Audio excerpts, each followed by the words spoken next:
Assalamu alaikum everyone, welcome back to our channel. In this video we are going to see how to create vouchers for non-trading entries. So if you want to join this full course or get the QuickBooks services, you can contact on this number. Alright, let's get started.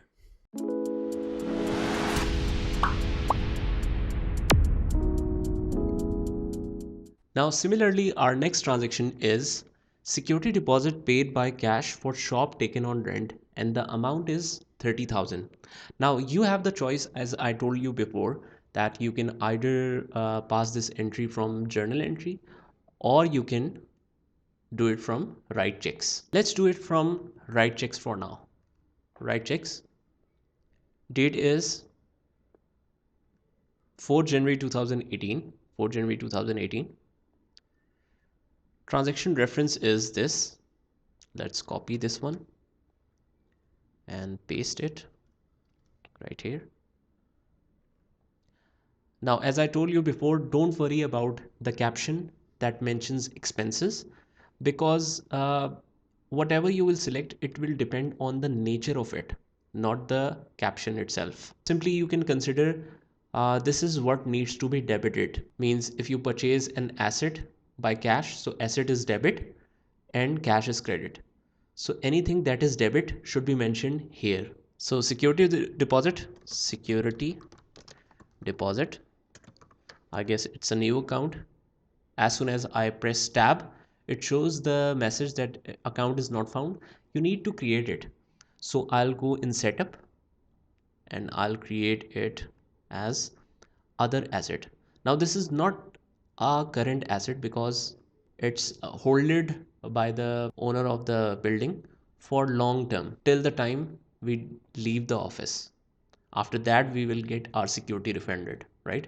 So this is other asset.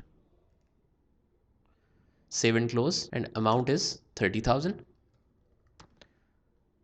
Also you can mention this description here and save it and close. Or if you want to see the backend entry of it, you can save and new and then go to main tab, previous one, then go in reports and check the transaction journal. Now if we want to print supporting document or voucher of it, just go in transaction journal and remove the extra columns.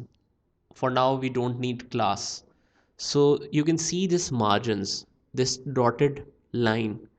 Just hold this dotted line from your left click and then join with the other dotted line. It will hide it. Similar is for the name, and do it the same for number. If you want to increase the space, you can hold it and move it towards right.